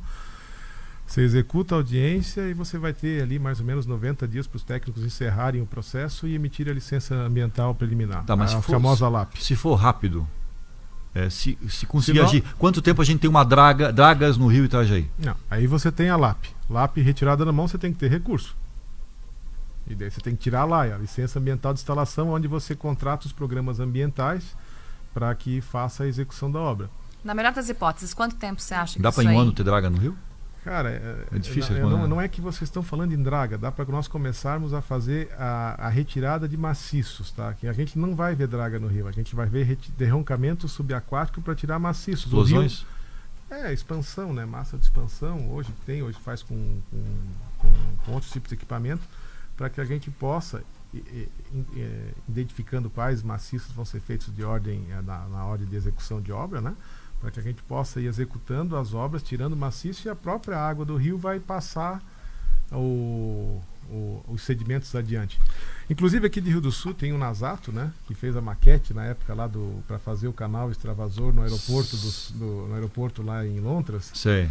Que daí ele fazia a maquete e tal, disse pra ele, sim, a areia vai trancar o teu canal porque não tem vazão, ele é afogado, ele não tem queda. A areia vai andar sozinho. Depois que você tirou o que eu discuti com ele por causa daquela maquete, a gente discutiu algumas vezes, inclusive foi tese de estudo disso, foi feito tem até um estudo da empresa da GeoEnergy que fez à época, eu propondo para ele que era inviável até a solução proposta. Mas tirando os maciços, o rio por si só vai limpando e vai diminuindo, vai melhorando o seu leito, mas o que mais importa, ele vai ganhando velocidade e vazão. É isso que uma nossa audiência, o André está perguntando aqui para mim, sobre não ser melhor fazer obras para o rio fluir melhor, né? E aí eu já vou emendar, talvez, naquilo que nessa época todo mundo fala, maciço de salto pilão. E também eu vou emendar também sobre usina de salto pilão. Eu sei que você já falou, só que era num dia à noite, agora a cidade está empolvorosa nos assistindo e nos ouvindo. O maciço de salto pilão começa atrás do Jockey Club e vai até... Nem sei onde é que a gente vai, mas Jockey Club não. Não é Jockey Club? Não, é o Paraíso. O Paraíso. Isso. Tô maluco, desculpe. É bem mais para lá. Bem mais para lá. Perfeito. É 21 quilômetros para lá. O que isso representa? A usina de salto pilão faz o rio fluir de maneira mais lenta, e salto pilão mesmo, não a usina, o maciço, o conjunto de pedras que tem ali atrás do Paraíso, dificulta isso? Existe uma solução? Queria que você pontuasse primeiro sobre a usina de salto pilão e depois sobre a região do salto pilão, que é o maciço com pedras, por favor. Enquanto isso, na tela nós temos já a imagem da planta. Tá aí. Para todo mundo entender um pouquinho mais. Olha só a quantidade de raiz, ela é uma planta de folhas de vegetação leve, né? Então ela vai curvar com a velocidade da água no rio. Isso é um capim. Isso cresce em 2 meses, isso aí cresce. E cresce rápido. Pois isso é uma praga. Isso no verão, com sol e chuva, isso cresce rápido. Isso é capaz de vir em cima da 7 de setembro. Então, isso aí, Rodrigo, esse capim, para quem está nos ouvindo, gente, é um capim, mas com uma raiz profunda. Isso aí ajudaria muito profunda o processo. E entrelaçada, ela é cheia ramificações, né? de ramificação. Então ele tem uma capacidade de manter a sustentação da margem com muita propriedade. Ele não é nenhum capim geneticamente modificado, não. É uma espécie que identificou-se que tem uma raiz profunda, uma resistência muito grande, é amplamente usada no Japão, tá? Amplamente usada no Japão, nas encostas, porque lá tem terremoto, então você não consegue botar um concreto na encosta. Sim. Você vai sustentar a encosta argilosa com planta, porque se tremer, cai o pedra de concreto e mata o cara no carro que está passando embaixo por causa do concreto. Então, isso ajuda no processo de dragagem, então. Trabalhando em conjunto com a dragagem, isso aqui vai dar coeficiente de resistência para a margem do rio para suportar a velocidade da água que é maior. Vai ter um atrito maior na margem, vai fluir. Isso custa R$400 cada 100 plantas, é isso? Mais ou menos isso que eu estava olhando antes na internet. É um toquinho lá. Tá. É Mercado Livre, hein? Tá? Não faz propaganda aqui na. Sim. Mas voltando ao salto pilão, para a gente conseguir tirar essa eu não vou fazer propaganda aqui pro Fernando Fran, mas ele fez um vídeo nesses dias atrás. 300 mudas, R$400. 300? 300. Eu sei que é bastante. Baratíssimo. É barato, é 1 e pouco. E da área, tá? Porque ele é bem... Eu vi lugares plantados dele assim, tem lugares que planta rápido. Mas voltando ali a questão do salto pilão, da margem a gente já entendeu que é possível a gente sustentar ela, estabilidade, ter estabilidade com baixo custo e ficando bonito ainda por sinal, tá? Deixa a margem do rio bonita. O salto pilão, até teve um vídeo do Fernando Fran que ele fez esses dias, acho que faz 2 dias atrás, ele sobrevoou com o avião dele ali, e mostra a barragem, que é a fio d'água que a gente chama do salto pilão, sendo galgada pela água do rio Itajaiaçu, né? mostra as corredeiras que estão acima dessa barragem, lembrando que da face do leito do Salto Pilão, a parte mais alta do leito do Salto Pilão até a crista dessa barragem, a fio d'água, as empresas que estavam fazendo o projeto do melhoramento fluvial identificaram um desnível de 17 metros. Tá? Então, entre Rio do Sul e Salto Pilão, e a usina de Salto Pilão. Entre o maciço do Salto Pilão e a guia corrente, ali pertinho. Tá. 17, é bastante coisa, né? Bastante, tanto que você vê o vídeo ele passa com o avião bem em cima, assim, você está vendo que entre o Salto Pilão e a guia corrente da usina você tem correntezas. Defina guia corrente da usina, por favor. É a barragem que é fio d'água. O que é uma barragem a fio d'água? Você imagina quando nós era criança que a gente fazia nos canais, nas valinhas, nós botava a pedrinha para a água passar por cima, né? É uma barragem que praticamente está na linha da água do rio, só para direcionar ela para entrar no canal. No túnel é uma barragem baixa. Bem baixinha. Baixinha, vírgula. Ali ela tem uma altura, porque ela tem a altura do duto do que visitou a usina, você ter visitado dentro do canal, como a gente visitou à época, ela tem a altura do duto da entrada do canal, e o duto lá, se não me engano, era 8 metros. Então, ela tem praticamente 8 metros de altura. Mas isso é lá embaixo. A crista dela, a parte de cima, está a 17 metros da laje do maciço, que está ali poucos 1.000 metros, 1.000 e poucos metros acima, acho que dá uns 2 km, 1,7 km. Quem vê esse vídeo um pouco mais à frente consegue ver a Tafona, que está do lado de Lontras, antiga Tafona, que fazia ali, moía mandioca para fazer farinha. E do lado de cá, do lado da margem esquerda do rio, tem a pista Alceu Feldman ali do Paraíso, né? Então você tem a curva da porta, não é a porta do céu aqui, é a curva do céu, né? Quem inaugurou ela foi o finado Osnicense, que capotou o carro quando foi treinar, foi testar a pista a primeira vez. Não caiu dentro do rio porque não era hora. Tá?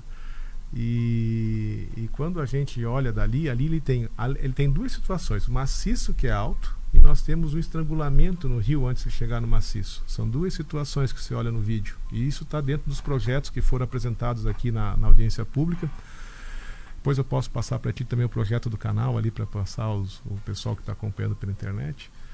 E esse maciço, se tiver o acesso, a gente já coloca na tela. Mas daí eu me perco falando. Não, então tá bom. Eu sou homem, só consigo fazer uma coisa por vez. Ele é nascido na década de 70. Nascido na década de 70, homem, né?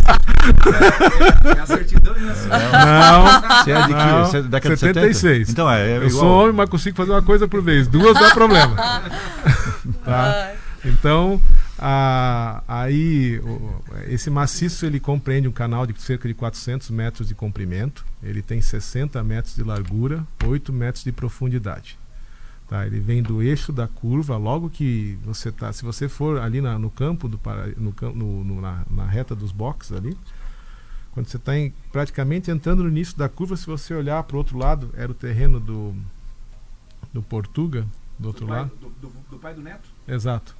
Então você vai olhar o início do maciço, onde começa ele a aflorar, você vai ter o corte, ele faz uma curva à esquerda, não é uma curva, é praticamente só um desvio à esquerda. E lá na ponta dele, isso é tudo obra subaquática, só para vocês entenderem, ela não fica aparente. Tá? Lá na ponta nós vamos ter um conjunto de 4 comportas para fazer a regulação dessa água, porque você tem que deixar o rio com água quando não tem água, né?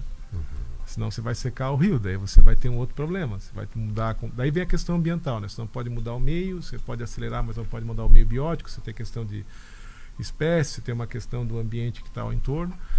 E essa comporta também ela serve para regulação, para você também durante a cheia acelerar a vazão e reduzir a vazão. Então ela é um sistema que também, a gente sempre fala, estamos numa bacia, vivemos em comunidade. O que acontece aqui envolve Blumenau, envolve Indaial, envolve Gaspar, Ilhota.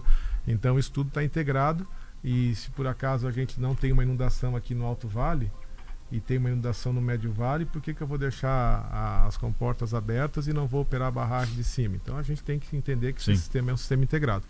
Esse sistema, na época, a gente solicitou só o projeto básico e o licenciamento ambiental, porque o grande interesse dessa obra não é nem fazer com dinheiro público. porque tem potencial energético ali. Então já existia na época uma pré-conversa e tal. Foi feita com o finado Artenir Verna, exclusivamente fui eu que fiz com ele, tá? Inclusive no apartamento dele em Balneário. Fui procurar ele, se eles tinham interesse, porque eles não conseguiam a licença ambiental dessa obra ali, que era fazer a geração de energia, e a geração de energia previa, no caso deles, uma outra barragem de fio d'água, aumentando ainda, reduzindo ainda a vazão do Salto Pilão. Nesse caso, nunca não ia passar ambientalmente, não ia passar para a outorga, não ia passar para nada, por isso que nunca conseguiram também, né? E automaticamente essa obra seria construída com a instalação do duto para fazer a captação da água para gerar energia, que daí a usina ficaria onde o pessoal tem aquelas churrasqueiras no Paraíso ali. Passa naquela baixadinha, tem a churrasqueira. Quem é mais novo conhece bem aquele lugar ali. Ficava olhando as estrelas ali naquele lugar. Então ali ficaria logo depois da árvore ali, encantada ali. Tá? E ficaria. Você conhece bem, né? Conheço. Tá? Não no encantamento, mas do lugar para estacionar o carro, sim. E ali naquele ponto fica o parque de geração de energia. Então a geração de energia ela se torna viável ao empreendedor para construir o canal e automaticamente a gente ter esse equipamento de segurança para o Alto Vale. Tá, mas então... Por isso que eu falo, nem todas as obras são dinheiro. As obras passam pela idealização, aprovação ambiental e depois com engenharia, com inteligência, para que você consiga fazer o quê? O interesse público e o interesse privado convergirem ao bem comum. Tá, mas você afirma categoricamente que a usina de Salto Pilão, não me refiro ao maciço de rocha, não interfere na vazão do rio Itajaí. Tanto não interfere, eu olhei para a época com o pessoal da GeoEnergy, que fez o material aqui, o estudo de impacto da usina, e depois que eles tiveram que fazer, né? E nós daí convalidamos o estudo de impacto e também a questão do desnível, tudo não tem ligação, gente. Por mais que, e assim, eu tenho amigos meus que fico até bravo às vezes quando eu falo isso, não, que tu estás errado. Eu disse, primeiro, eu não sou engenheiro, não estudei para isso. Segundo, eu confio naquilo que me passaram, que eu presenciei. E terceiro, é muito difícil as pessoas ficarem discutindo de forma empírica, né? Qual dado que tu tens para fazer essa... É que eu acho que as pessoas falam muito disso, Rodrigo, porque coincidentemente ou não, de uns anos para cá, Blumenau foi menos afetado pelas enchentes e nós aqui vivemos uma sequência desde 2011. Então, assim...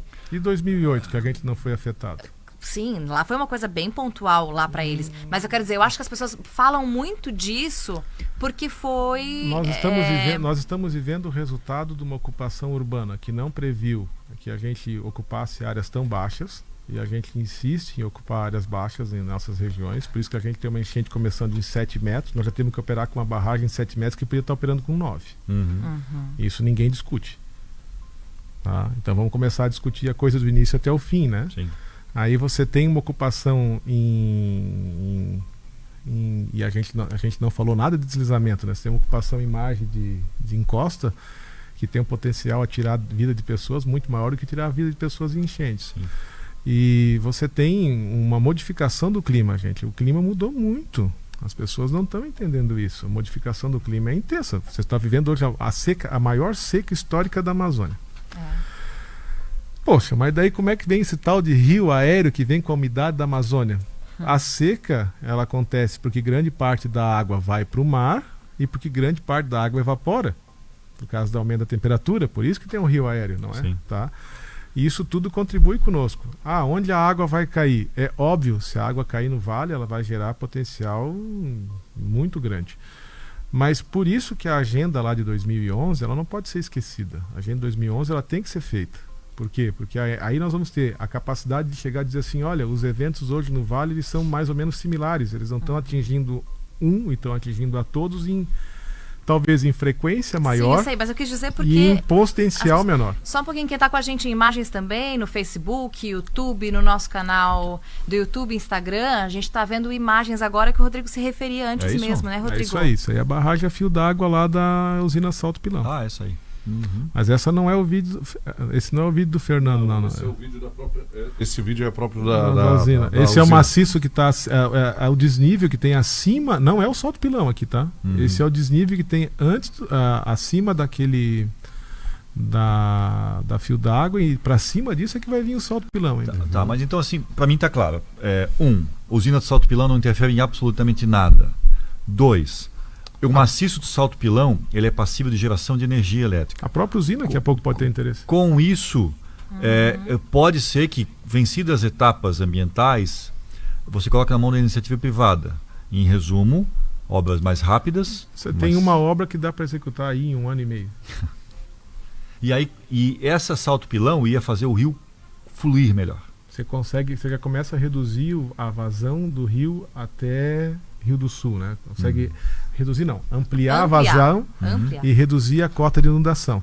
Aí essa obra ela vai sendo feita em conjunto com os outros maciços, e antes de iniciar os derroncamentos você tem que fazer a proteção de margem, que daí vem até aqui no final do Canoas e vem até o trecho aqui até a Ponte dos Arcos. Tá, você coincidiria com o estudo que a gente falou antes. Sim, porque você tem que fazer a sustentação de margem, porque você vai aumentando a vazão e vai aumentando a velocidade. Cara, de novo, em pila, quanto custa isso? Eu não sabe. Eu tenho na cabeça, mas eu vou falar um número errado, são números de 2017 e eu prefiro não comentar números que as pessoas depois fazem. Mas assim, não posso falar. Se tem potencial de geração de energia, tem pila lá da obra do salto pilão? Isso. Cara, na não tem época, nenhuma responsabilidade quando eu sentei para falar isso, se não me engano, dava. Cara, com as comportas, com o sistema de acionamento, dava 80 milhões. 80 milhões. Mas isso foi em 2017, quando eu falei com o senhor Ateneu. Tá bom, vamos dobrar isso aí. Vamos botar 200 milhões. Isso vai chega nisso. Isso vai gerar energia pro resto da vida. Uma taxa de retorno, sei lá. Eu pedi para eu passar. Deve ter um payback fantástico, imagina. Não é ruim, não. Tem fila de gente interessada. Se não me engano, ali o potencial era 15 mega.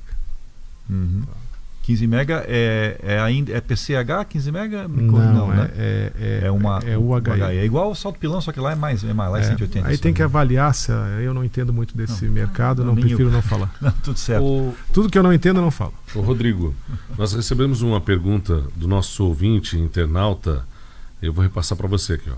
De 83 até 2023, de obras estratégicas, foi feito algo ou somente a sobrelevação das barragens? Bem, eu vou falar só do que eu me recordo, né? A sobrelevação das barragens nos tirou aqui, com certeza, hoje, 2 metros de nível de água dentro do Rio do Sul.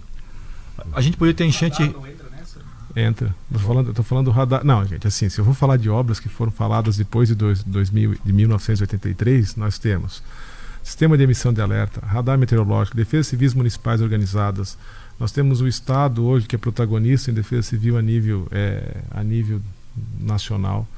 Nós temos as sobrelevações que eu citei anteriormente. Você pega lá em Blumenau, nós temos polder, nós temos diversas situações, bacia de evolução do rio Itajaiaçu, que tem a questão da portuária, mas tem a questão também de proteção ambiental, proteção a cheias lá na foz. Temos diversas coisas, porém, elas são poucas frente à recorrência que nós temos e frente aos projetos que nós já desenvolvemos. Então, não vamos aqui discutir o que já foi feito, e sim a agenda que nós vamos fazer para frente. Então, que a sociedade organizada, que o meio político, automaticamente posterior à cheia, depois que a cidade está restabelecida, que o assunto não vire um assunto de cabeceira, né? Vire assunto prioritário.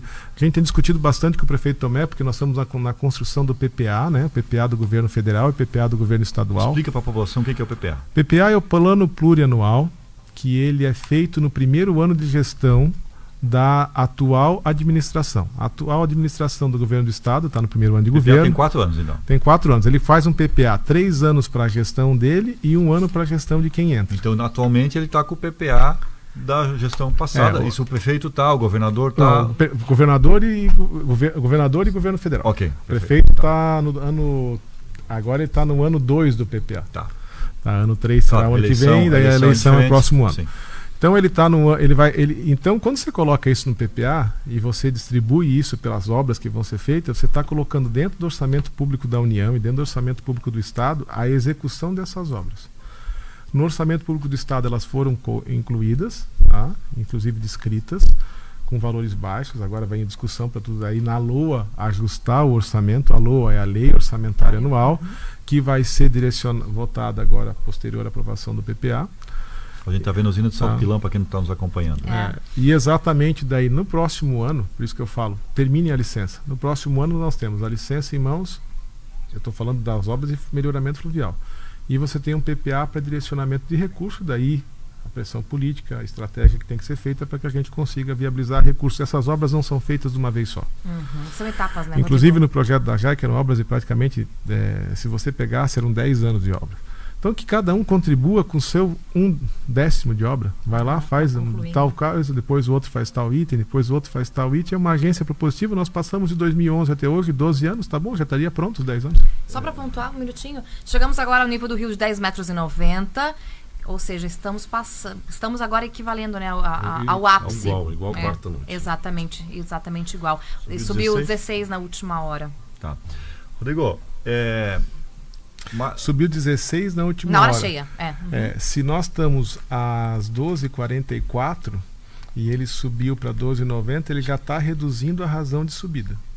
Então nós já vamos daqui a pouco... Está reduzindo, mas foi de 13 centímetros para 16 centímetros na última hora. Aqui coloca a hora cheia, certo, Rodrigo? A hora Sim, cheia, bota, né? 10h85 às 12 e 10h90 às 12h44. Então nós estamos com 5 centímetros só de subida. A medida é 12h35, o horário, o último horário. 12h85. Agora, 12h40, 10h94.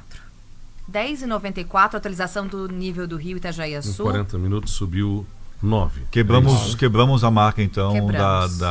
do ápice de... Nem lembro quando foi. Eu também não. Quarta noite. Mas eu estou feliz que Não, ele está hoje é reduzindo. sábado. Eu estou mais contente não, que ele no está final de semana, reduzindo a gente. razão de subida. Sábado. Foi final de semana. Foi sábado. Sábado às A gente está meio 11 da perdido. noite. Sim, A gente está meio perdido que a gente Tomara tá... que tenha reduzido já a razão de subida. Lembrando que agora nós estamos por volta de 12h45. Nós já temos o reflexo da chuva de Tuporanga aqui dentro, tá? Então, isso é uma coisa Não que a gente consegue... tá- Tu já tem... Sabe que a Defesa Civil Estadual já tem os cálculos? Cara, não vi nada aqui. Tá. Agora, Lembrando, né, fala um Rodrigo? pouco aí que eu vou mexer Beleza, no celular. beleza. Não, eu Só um tenho pouquinho. uma informação importante. Eu vou pedir pro Bueno colocar na tela, se ele conseguir, se for possível, um deslizamento. A gente tá falando muito de rio por aqui, mas o solo tá muito saturado, né, Rodrigo? Alex, a mas gente falava sobre isso. Vamos só Vai lembrar, lá. a gente, nossa audiência é rotativa, né? O pessoal tá com a gente no rádio, na Jovem Pan, aqui na Amanda, nas redes sociais, nosso canal do YouTube. A gente tá aqui com o Rodrigo Moratelli no estúdio, tá dando uma aula, tá conversando numa linguagem que a gente consegue entender coisas muito, muito importantes. Mas atentem-se, o nível do rio estimado, o Rodrigo acabou de comentar conosco, tendo seu ápice dessa enchente na noite de hoje, por volta de 21h30, 22 horas, deve chegar entre 11h80 e 12 metros, 12h30.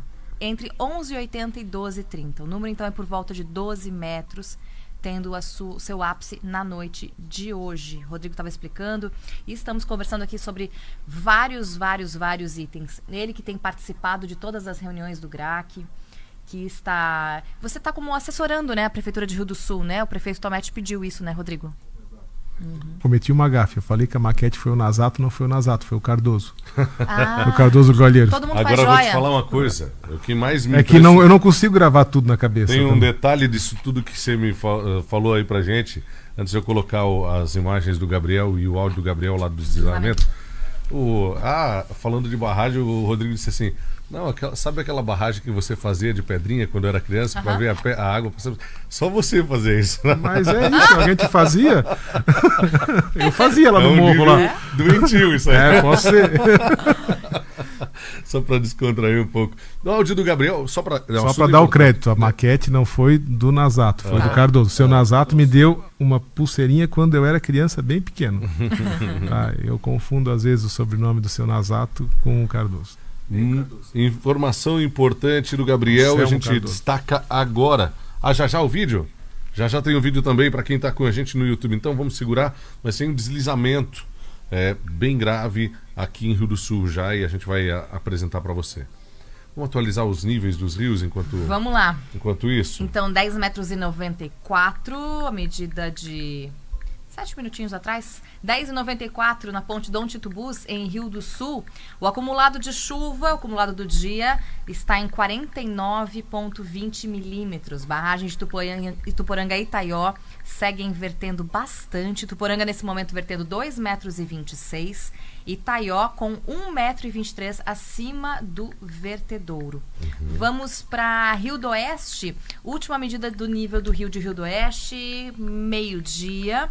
O nível do rio subiu 1 centímetro, está com 10,58 em Rio do Oeste. E em Itaió subiu 10 centímetros, está com 10,6. E a barragem passando ainda acima do vertedouro, 1,23 metros, com um acréscimo de 9 centímetros. Já falou do deslizamento? Agora sim na tela com a gente também, para quem está no YouTube, mais de 1.000 pessoas com a gente no YouTube, e um desenho do Gabriel no rádio. Ele tem áudio esse vídeo? Tem? Então vamos ouvir também para você que está no rádio acompanhando com a gente. Aqui em Rio do Sul tem deslizamento, infelizmente, Gabriel. Não tem áudio? Não tem problema. A gente vai... Eu tenho o áudio do Gabriel, eu executo o áudio Uma daqui. situação Agora muito sim. triste aqui na rua Cândido Nazato. Desbarrancou aquela parte do morro, atingindo esse endereço. Esse endereço era usado apenas para depósito comercial. O dono possui um negócio com refrigeração e usava aqui como depósito. A gente pode perceber, segundo relatos, aconteceu hoje, às 3 da manhã aproximadamente, quando essa árvore deslizou e veio aqui para baixo. Ao que tudo indica, essa região também está bem comprometida. Parece que boa parte do morro está sendo sustentado também por essa outra estrutura aqui ao lado, conforme eu mostro na imagem. E o que chama atenção é o perigo com a rede elétrica, né? O poste está lá também pendurado, parece que pode ceder a qualquer momento. É uma preocupação muito grande por parte de quem reside, tanto na parte superior da rua, como também na parte inferior. O medo de deslizamento é muito grande. A gente percebe que aqui, ó, o Jardim Alexandre é uma região que já sofreu muito com tragédias como essa, principalmente a gente traz aquela memória afetiva de 2011 e é muita terra que escorre. Ao que tudo indica, caso continue chovendo, muita terra ainda pode escorrer aqui nesse endereço. Local muito perigoso, a gente consegue perceber ainda algumas movimentações, a lama vem descendo, o barro está bem mole, o que é aquele cenário propício para deslizamentos. Muito bem, Gabriel, tem mais um áudio aqui do Gabriel, a gente vai rodar agora. E ele está pedindo para que o pessoal da Defesa Civil e também da Celesc, se puder se fazer presente, né, lá no Morro do Nazato. Então, vamos ouvi-lo. O morador da parte superior do morro veio aqui conferir, estrago bem grande, hein? É um bem grande estrago e a proporção de chuva, né? A tendência eu acho que é piorar, né? Porque do morro ali em cima tem bastante água escorrendo ainda, bastante vertendo. Pra cá também tem outra situação também que tá deslizando já desde a outra enchente do ano passado, que teve uma também pequena, né? É preocupante, né? A gente vem olhar como é que tá a situação. E a gente percebe também a parte da fiação elétrica, de postes, também parece que demonstra o risco de desabar a qualquer momento. Pode aumentar ainda mais essa fissura e afetar as casas também dos moradores lá em cima agora, né? Vocês chegaram a ouvir o momento que a terra cedeu nessa madrugada? A gente escutou um barulho muito forte, né? Mas a gente pensava que era um transformador, que 2 noites atrás já teve um problema no transformador aqui de energia, ficamos sem, né? Daí agora de manhã que a gente viu, frente às redes sociais, aí viemos conferir de perto como é que tá a situação. Sorte que é um lugar já condenado, né? Não pode ter ninguém morando, o que evita uma tragédia ainda maior. Exatamente, a sorte é essa, só que nem... Como pode ver lá em cima, tem mais casas. Nossa preocupação agora é da parte superior, né? Defesa Civil já veio no local? Não vi nada deles ainda aqui. Obrigado, viu? Chama a atenção porque é um local onde já aconteceu deslizamentos de terra em outros momentos. O Jardim Alexandre é um lugar que sofre muito com esses deslizamentos de terra. Eu vou tentar conversar um pouquinho com a moradora aqui do lado. Ela que me relatou, me guiou, na verdade, até eu chegar aqui no local. Qual que é o nome da senhora? Dona Diana, por favor, um minutinho. A senhora ouviu esse estouro mais ou menos que horas? Umas 3 da manhã, mais ou menos, foi. E de novo essa região sendo sensível a deslizamentos, hein? De novo, novamente. Infelizmente o governo não dá bola para esse lado da cidade, que é tão pertinho do centro, mas a gente não tem apoio nenhum. A gente percebe aqui uma preocupação muito grande, porque parece que o morro todo tá sensível. A gente sabe que é uma condição climatológica propícia, muita chuva, chuva intensa, o barro fica mole. Como é que fica o coração? Fica angustiado, né? Que a gente tem medo, todo mundo tem medo, né? De acontecer alguma coisa aqui na rua. Então, e é muita gente que mora aqui, então todo mundo tem seus bens, tudo trabalhou a vida toda para isso, né? Então a gente fica com medo mesmo, é apreensão, é angústia, é tudo, né? Alguém já veio aqui no local ver? No domingo eu chamei a Defesa Civil, eles vieram, deram uma olhada, mas não tive mais retorno, deles não tive retorno. Desde que houve o deslizamento, ninguém veio aqui dar uma olhada? Veio no domingo. Não, mas eu digo depois que aconteceu essa madrugada. Não, essa madrugada, depois eu não vi nada, não vi ninguém aqui.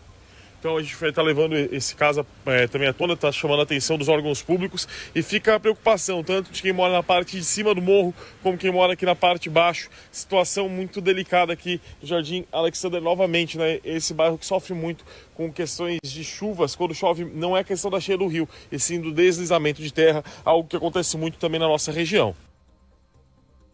Muito bem, Gabriel, obrigado pelas suas informações. A qualquer momento ele volta também, trazendo mais detalhes, né? Direto desse deslizamento que aconteceu aqui em Rio do Sul, Beto, para informar todo mundo por aqui. Thiago, só para liberar o Rodrigo, já vamos liberar, mas mais algumas perguntas da nossa audiência aqui. Por exemplo, tem um ouvinte nosso que mora aqui na Rua 15. Ele não pode se basear pela medição oficial, que é da Ponte Dom Tito Bus.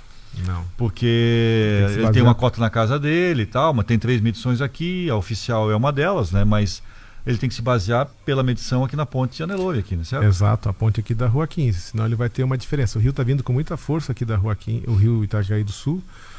E para vocês entenderem, inclusive, deve ter regiões que a água que estava no pico anterior ainda não foi galgada, a metragem do rio está dando mais alta. Preste atenção, porque isso pode ocorrer porque a tubulação da água da cidade ela tem uma velocidade muito lenta e não está chovendo mais. Só que daí o rio lá não consegue entrar no tubo para voltar para encher a rua. Ele está com força, ele vai embora. O tubo tem uma pressão muito... ele está seguindo o leito. Então pode ter pessoas que estão vendo agora o rio a 10,94 e dizem, estava com 10,85 e não chegou aqui. Isso. Mas espera acalmar o rio, que daí a pressão, a velocidade fica mais lenta, como estava descendo antes, daí ele preenche o circuito aonde está mais baixo. Isso acontece pela velocidade da água nesse momento. Dentro do rio. É quando começa a voltar pelo bueiro também. Agora vocês estão entendendo o que é a enchente do rio Itajaí do Sul, né? Ela tem velocidade, passa com força, retarda. Quem estiver agora passando na ponte ali do Canoas e olhar o rio, vai estar com o rio bem mais lento do que quem passa aqui na ponte Kurt Hering, que tem um rio bem mais rápido passando aqui. Isso explica, então, a audiência aqui chamou a atenção de que o rio está com 10,94 e não chegou, ele está a 10 centímetros da marca do 10,89 que foi. Então essa é a explicação. Ele está cumprindo o seu papel, né? Está levando a água para o Médio Vale, tá lá, inclusive o Blumenau já suspendeu, inclusive outubro hoje, porque tem a tendência do rio também elevar lá para 11 metros e meio. E a gente tem que fazer o recálculo, até eu estava conversando com o Beto aqui de retornar à base, porque como essa razão de subida de Ituporanga ela é muito inconsistente, ela sempre nos coloca em temor, né, porque ela tem uma água tem bastante volume, e isso faz mudar às vezes os padrões de conta que são feitos, e a gente está ainda analisando se ela está no 11,80, 12,30, eu tenho que avaliar a curva da razão de subida para depois entender se ela passa ou não, se a gente tem que ampliar um pouco a cota de inundação ou manter nos 12 metros. Olha que interessante, só para finalizar, que a gente está vendo no nosso estúdio panorâmico aqui, essa rua Gustavo Brandt, com 10,91 já tinha água ali. Não tem água nenhuma. E não tem água nenhuma e está com 10,94. Inclusive também tem ondas dentro do rio, tá? O rio nessa época ele faz ondas, assim, o sensor é a laser, né? O sensor não tem uma régua lá, o sensor é a laser. Então essa inundação, às vezes uma onda, 2 ondas atrás já muda a variação. Tanto que estava 10,90 e em seguida veio 10,94, daqui a pouco a hora está 10,91, porque a medida é feita a cada hora, mas ele tem as variações. Cada 5 minutos parece que né? É atualizado ali. Rodrigo, eu te agradeço, você ficou aqui um bom tempo, eu sei que você tem que voltar para a Defesa Civil. Eu vou finalizar dizendo que a expectativa é de que o rio fique na casa dos 12 metros, mas não se descarta... Não se descarta a possibilidade de aumento de nível. Não se descarta isso. Deixar bem claro, foi que vai dar 12. Não é assim. Não se descarta, porque tem muitas variáveis, não é uma ciência exata aí com o índice pluviométrico. Então, assim, você veio com uma conta de 11,50, 12,30, mas 11,80, né? Mas não se descarta o rio passar da marca dos 12 metros. A gente sempre pede que a população tenha calma, tá? Haja com prudência, não seja negligente passar em águas alagadas. Cuidem no circular com os veículos para que a gente não tenha aí danos ao patrimônio de terceiros, quebra de vidros. Daqui a pouco o carro mesmo cai num buraco, pode ser uma tampa de bueiro que levantou, a pessoa não viu. Prestem bastante atenção a que a gente não dê serviço adicional ao sistema de resposta. Tá? Nesse momento agora a gente está com uma garoa fina que vai até por volta de umas 14 horas, é o que estava projetado hoje para tarde. Você não vê mais operação de uma equipe aérea, porque eles não conseguem operar porque não tem visual, baixo, né? Teto baixo. Então, quanto mais a gente puder se proteger, quanto mais a gente puder estar em lugar abrigado e seguro, mais fácil a gente consegue contornar a situação do município. E mais rápido a gente consegue restabelecer o nosso dia a dia. Então, ao passo que a água começar a baixar amanhã, todo mundo, amanhã não digo que vai baixar significativamente, mas no sábado, todo mundo com ânimo para cima, a gente arrumando já formas de poder restabelecer o cenário para que possamos retornar à nossa vida cotidiana e com mais um aprendizado, tá? Que isso é uma coisa que eu tenho que parabenizar. Eu acho que se soma aos órgãos de imprensa, é a questão de todas as pessoas que a gente viu, poucas pessoas que tenham danos ao patrimônio, que não tiveram tempo de tirar. Sim. Óbvio, a gente vê aqui um deslizamento, como está acontecendo ali no Jardim Alexander, que é uma coisa que também as pessoas podem prestar atenção. Se tu for analisar, a casa está construída bem na base de um barranco, não tem proteção de vegetação, ainda constrói a casa toda invertida, virada na mãe do sarampo, bota a casa lá com os quartos virados para o lado do barranco e bota a casa virada para o lado, a sala para o lado da vista, né? Uhum. Daí quando cai o barranco, cai à noite, quando chove, daí cai em cima da cama, mata. Não entendeu por quê? Inverte a casa. Uhum. Até para construir errado tem que construir certo, né? Então a gente se coloca em risco. O ser humano ele é campeiro para se colocar em situações que às vezes depois ele bota a culpa no divino, bota a culpa em alguém, não é culpa, nunca dele, é falta de sorte. Sim. Não, acho que a gente tem que começar a ser mais maduro e entender que o nosso vale é ótimo de se viver, tem suas características que nos põem em risco e a gente sabe como nos defender dele e como se restabelecer rápido. Acho que essa é a principal mensagem que eu deixo a todos os ouvintes, rio-sulenses, as pessoas das cidades aqui do nosso entorno, quem é de Agronômica, quem é de Laurentino, quem é de Aurora, quem é de Rio do Oeste, quem é de Itaió. Força, é um momento crítico. Hoje é dia de Nossa Senhora Aparecida. A gente esquece um pouco daquilo que a gente tem de fé. Acho que a gente tem, nesse momento, a gente tem coragem, que a gente tem vida, que a gente tem capacidade de responder e que nós temos, principalmente, somos um povo forte, ordeiro, organizado e dentro do nosso pensamento a gente sempre vai ter coisas boas. Então, que nós possamos hoje, com a proteção dela, encerrar esse ciclo de cheias e retornar à nossa normalidade. A gente percebe que até um cara técnico se emociona quando fala em fé, né? E parabéns, cara, a nossa audiência gosta muito dos teus esclarecimentos, da maneira como você fala, e é bonito saber que uma pessoa que sabe tanto de números não perde a fé, e esse é o momento, a tua lembrança do dia de Nossa Senhora. A gente sabe que tem muita gente aqui que respeita muito essa data, e por algum motivo essa data vai ser a data do ápice dessa enchente, mas a gente tem que ter fé e a gente vai dar um jeito nisso aí, tudo. A gente já está dando jeito. Já está dando jeito, a gente né? já está superando ela. Obrigado, Se Deus quiser, cara. a gente já sabe o pico, sabe o que vai dar e com certeza até a noite a gente já tem o resultado dessa parte ruim. Eu mexo com o meu santinho aqui, que eu tenho uma porrada aqui para me proteger. Mas eu me emociono porque realmente eu sinto a dor que as pessoas sentem quando algo acontece. Eu não fui secretário de Defesa Civil por acaso, não. Acho que o destino nos coloca desafios que a gente teve que aprender para poder ajudar o próximo.